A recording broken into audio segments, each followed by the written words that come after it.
What is going on, GWD community? We are here with a banger one I know y'all are excited for, and I certainly am excited to make and edit. This idea was brought to us by Liner, so special thanks to him. Also, shout out to BK, Jaden, and Jonah for helping us make this. But we are here with our first ever GWD Madden League power rankings, okay?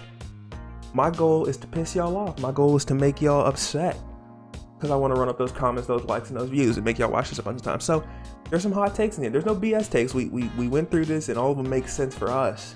But I know a lot of y'all probably think y'all are higher. A lot of y'all think y'all are better than some guys that are in front of y'all. And air it out in the comment section. Air it out in the comment section, okay? That's enough talking. Might as well go ahead and get started. We're going to start off with number 32 by default, unfortunately. New user Vikings EJBoy. Haven't seen him play, just joined this week, so he's there. Otherwise, it would be the guy in 31st place, TheMets. This guy is god-awful. Actually, at the point of me making this, he just got his first win. We'll talk more about that on the kickoff, but we have him at 30. He's at 31st by default. He should be 32. I'm pretty sure the Vikings are not worse than him, but shout out to the Mets, 31st. At 30, we got former Bills user. There was some mistakes, but it's ForgetMJ, who is now the Chargers. So the Chargers are at 30th. He wasn't good. He lost to Frany. He's quitting games. He hasn't won anything yet. So I think it's fitting that he'd be at 30. At 29, we have I think the only winless guy here in Austin in the Broncos. You can make an argument that Austin really should be the worst player in the league, but I just don't think Austin is bad. And you look at like strength of schedule, he has a harder schedule, which is why he's not in dead last. But at 29th, I think that's pretty fitting. At 28th, we have the Titans and Frany. I know a lot of people after Frany lost to the Mets, a lot of people would probably want me to put Frany in dead last, but Frany's had probably the hardest schedule out of anyone. But he's still not good. That doesn't make him good. He was horrible. He lost to the Mets. He hasn't. I mean, I think his one win came against the Chargers Bills guy that we just talked about. ForgetMJ. So fraud nonetheless. Still bun. Still booty. So 28th, I think is fitting. I don't think he's worse than the Mets. I don't know what happened though. Shout out to Madden League. At 27th, we have the new Bills user, former Chargers user. I don't know how to pronounce his name, but it was like Clubberlin or something like that. So I haven't seen him play, so by default he's going to be at 27. I'm sure he's better than 27, but anybody who's new is automatically low on the list. At 26, we got the Bengals user, who I saw the stats of his games. I still haven't seen him play myself, but his name is GetDwnBudie Naked, so I put him at 26, because like I said, haven't seen him play. By default you go low. At 25th, we have the first guy that we've seen play a lot, and that is the Dolphins user Young Griff Stiff. Coming into the season, I thought this guy would be pushing for top 15, and he's really one of the worst players in the league, which is disappointing because his Dolphins team is amazing top to bottom. Outside of quarterback, that team had no holes. So Young Griff being this low is disappointing. I'm sure maybe he can turn it around second half of the season. And I don't think he's making a push for playoffs or anything, but maybe he could make a push for like 20th instead of 25th. At 24th, we got Eagles WetLikeWatta. He's not good, but he's getting some wins. So I think it's fitting that he's in the back half of the league, but still higher than the guys who are complete buns. So 24th, Eagles WetLikeWatta, fitting. At 23, we have BkBulls and the Patriots. He's also not good. I just think he has more skill than a Griff and Eagles, so I think 23 is fitting. Really, you could probably interchange Griff and BkBulls, but I like BkBulls. I think BkBulls is a better player than Griff, so I'm putting BkBulls a little higher. And that's just how it's gonna be. Moving on to 22nd, we got Panthers user WeDa Smoke, something like that, or Jaden. Shout out to WeDa. He's better than the guys who are complete garbage, but he's worse than like mid-tier players from what I've seen. And I'm sure he's one of those guys though that if like throughout the season he could easily kind of climb up, because it's clear he knows how to play Madden. He just sucks. So we'll see. We'll see what happens. I think 22 is a good spot for him. At 21, we got the Lions user and user. He's actually had some like notable wins, which is why he's kind of higher than the other guys. He's still losing some games that he probably shouldn't lose, but he beat Jamie. He has some other wins. He's beating the CPU, and he's in a position to make the playoffs. So for that, I'm going to put him close to. I mean, he should be close to the top 20, and so he's at 21. I think that's fitting. At 20, we have new Bucks user and IceLocks. He's putting up a ton of points. He beat Dburt, so I think it's fitting that he'd be somewhere in the 20s. Even though he lost to Jamie, he gave up 79 points to Jamie. He also put up 65, and he beat Dburt. So I think that gives me enough ammo, or gave us enough ammo to put him at 20. We'll see. He could slip. He could be horrible, or he could be pretty good and move up. So that is your 32 through 20. Now we're gonna move into our top 20, which I think are guys who all play their games, who are all notable, we all know of. All right. So starting at 19, we got the Washington football team and SebTheGreat. Seb wins some games. He also loses games. He loses against good opponents. He wins or competes against okay opponents or bad opponents. So I think it's fitting that he's kind of like 19 because he's not good. He's not bad. He's not good. He's pretty bad. It's like, good, bad, 50-50. He's like 65% bad, and the rest good. So I think he's on the weaker side, which I think is why 19 is fitting.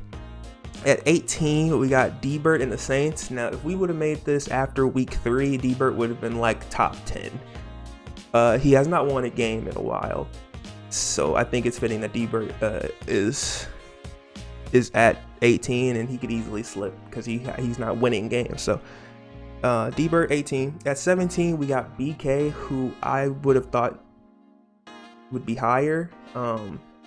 But he's not playing good. He's beating bad opponents.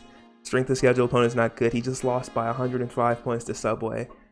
So I think him at 17 is pretty fitting. Yeah. At number 16, I think we got our first kind of controversial one, and that is the Texans and RomanField at 16. This is controversial because he's leading the AFC South right now, or at least close to it. He's beat R2. He's beaten, CPU. He's got some forced wins. His only real win I've seen was R2. The rest has been a pretty, easy schedule. I think he could easily find himself 13 through 10 if he just keeps winning. But for now, I think when we were making this, we're still kind of skeptical on Roman. So we put him at 16, but he can easily go up. At number 15, we got Bears user Jamie. At first, Jamie, when we first saw Jamie, he would have easily been in like the 25s through 32. But he's won some games. He's scoring a lot of points. He kept it close against Tendies. And so this kind of looks like the Jamie we knew back in Madden 21. So I think it's fitting that he's around that middle of the pack, 15th. Could go up, could go down type of player. So at number 14, we have Smalls and the Steelers, who I think he's underachieving this season. He has a bad quarterback, but that's not an excuse. The Steelers are still a good team. 14 is pretty bad for Smalls. This guy made a Super Bowl last year, made the playoffs last year, and now we don't even know if he's going to make the playoffs. I think 14 for him is bad, but obviously compared to the competition up behind him, he's much better than the guys 15 through 32. So I think 14 is fitting, but I don't think he's better than the guys who are in front of him. Moving on to number 13, we have Colts and holding R2. Now, this is a iffy spot for me too.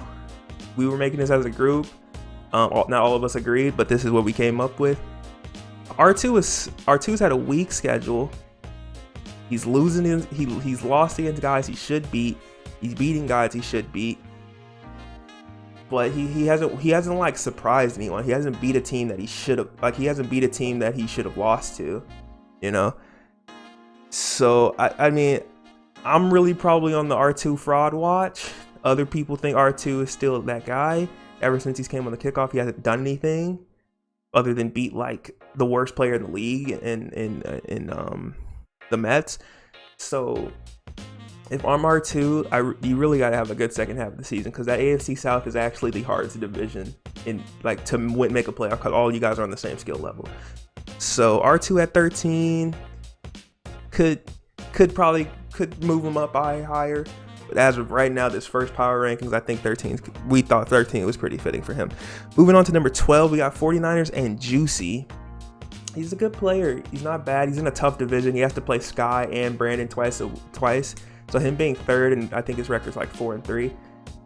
He's had one of the tougher schedules. So him being there is fitting. I think if you put him in another division, he's probably leading that division and thriving, and probably even a top, 10 player. Sorry. I think there's a world where he might not make the playoffs just because his division's so tough, and there's other teams in the NFC that could probably steal a wild card spot from him. Other than that, Juicy, good player. Has to deal with Sky, has to deal with Brandon, and if he could beat one of those guys, and then he could really climb the ladder here. We got number 11, and that is the Jaguars and Tidyscreens. I mean, when Tidy first joined, I thought he would be like an okay player, but he's really surprised me and surprised pretty much everyone who made this power rankings. I think he's the best player in the AFC South, and the power rankings reflect that. I mean, in the coming weeks, we'll see him play Roman, we'll see him play R2, so that'll give us a good view on like who's actually the best. But he hasn't disappointed. He's beat teams he's supposed to beat. He's surprised us a little bit. He's doing it with an okay Jaguars team, so I think 11 is fitting for him. I think he's just right outside that top 10, but he could very well get there when we talk about the rest of these players. So moving on to number 10, we got Packers and Chicken Tendies. Once again, if you would have asked me this in the first 3 weeks, Tendies would have been one of the worst players in the league, but he's definitely turned it around, and he's on a streak. I don't think he's lost. I believe he's on a 4-game winning streak. He's beat Jamie. He's beating decent opponents. He beat Smalls, which was really, I think, his turning point in the season. So Tendies being a top 10 player is fitting for me. I think Tendies will probably win that division and probably make a decent playoff run. I think he's a guy that can upset any of the top players. Moving on to number 9, we have Emergent, who I thought would be much better. I think 9 is really fair for him. I mean, he's 6-2, so he definitely deserves to be in the top 10. But it hasn't been a good 6-2. It's been a really weak schedule, and he's lost to players that he should beat. Considering he has a really good team, a better team than he had in Madden 21, and he made the playoffs in Madden 21. He made the Super Bowl in Madden 21. So I think 9 is generous, but it's fair for now considering his record. So Emergent 9 should be higher based on what he's shown before, but we'll just have to see. At number 8, we got the Chiefs and Subway. I think this is a good place for Subway. Looking at his record, he has really one notable win, and that's against Emergent. Outside of that, he lost against Aidan, and then he's had really bad opponents for the rest of the season. That's not his fault. You got to beat whoever they put in front of you. But it would have really helped his case if he would have beat Aidan. Then we could have justified putting him a little higher. I mean, he has the Kansas City Chiefs, the best team in the game. But he'll have some harder opponents going throughout the season, and that'll really be when that'll be his real test to see if he can stay in the top 10, or will he slip to that 11, 12, 13 range.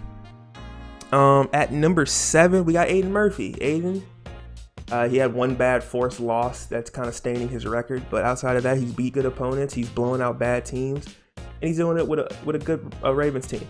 I think 7's a good spot for Aidan. He should be a guy that makes the playoffs and hopefully gives somebody a run for their money. So yeah, Aidan, good player. Haven't seen him on primetime yet, but hope to get him on there soon. At number 6, they decided to put me there. Not going to go into too much detail. I think I've done okay. So at number 5, we got the undefeated Cardinals, Sky. Good player. I personally still think he's a fraud, which is why he's not in that top 3, even though he's undefeated. It's just like I think his offense is too gimmicky to work in a playoff game, and I think his defense is okay, but it's been exposed by bad teams. Like it was close. He had a close game with Roman.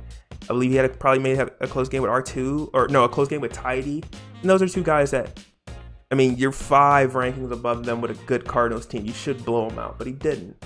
And that's fine. They're good players too, but you don't blow out all players. But I don't know. I just find him gimmicky. For him to be 5 is still good. He's undefeated. That's still a top 5 player, but he probably should be lower, you know. Like I think he'll slip throughout the season. Maybe he goes undefeated and stays or gets higher, but I don't think he keeps this up. That's just me. At number 4, we got Cowboys and Ryland, who's just quietly putting up a Ryland season, always doing well. He hasn't had any real tough opponents, which is why we haven't heard much about Ryland, but he's doing well. He's playing well. I mean, one time we saw him, he was having a decently close game with WeDa. Outside of that, I mean, he's beating opponents, getting forced wins and stuff like that. You can't knock him for that. He's pretty sure he's undefeated, so him being at 4 is fitting. Ryland, good player. We know what he brings to the table. Here's where we get into the top 3. I think things get really interesting. Here at number 3, we got Raiders and Trent. I don't know if he's going to be happy with that. I would be, because I think it's pretty generous. I mean, he's surprised the league. I don't even think we projected him to win his division, and he's probably going to win it. He might even win the AFC, so that's impressive. He's blowing out teams. He's leading in most offensive statistical categories. And he's a good player. I think, I don't know if he'll ever push too much higher than 3, because the 2 players in front of him are really good too. And just moving on to number 2, we got the Jets and J-Daddy. He beat me, and I'm a pretty tough opponent. He's beat other tough opponents. He's a good player with a Jets team, with a bad Jets team. So I think that's why it justifies putting him at 2. I think he's really the favorite to come out of the AFC. He does have he's in a pretty bad division, so I guess that's a little knock on him, but he would beat just about anybody in the division if you take any user and put them in the division, because he can beat most people in this league. So I think J Daddy's definitely a top player in the league, and I think everybody in the AFC should be trying to figure out ways to beat him. Same goes for the guy in first place. Everybody in the NFC needs to find a way to beat Brandon. Someone needs to beat Brandon. He is the best player in the league. He's been the best player in the league. He's won 4 Super Bowls in a row. He's blowing out teams left and right. I think the closest game he had was a 10-point win to Smalls, which is why I think Smalls should move up this list, but that's another story. So yeah, I mean, Brandon, great player. And I think we can all really agree with him being one. I think that's the one thing we can all probably agree on. With that being said, though, I want to hear what y'all disagree with. So please, in the comment section, tell me what you disagree with. Tell me what you agree with. Maybe make your own list. I'd love to see it. If you want to come on to the kickoff and tell us your list, tell us where we messed up, let us know in the comment section. In the comment section, not in the premiere, because we're going to be in the premiere, but in the comment section. All right. With that being said, like this if you want to see another. If you want to see another power rankings, subscribe, tell your friends to come support your games and all the good stuff. Twitch, prime time tonight, right after this video probably. And with that being said, first power rankings GWD. Shout out to Jaden, shout out to BK, shout out to Jonah, shout out to Sean, shout out to everybody. Peace. Twism. Oh!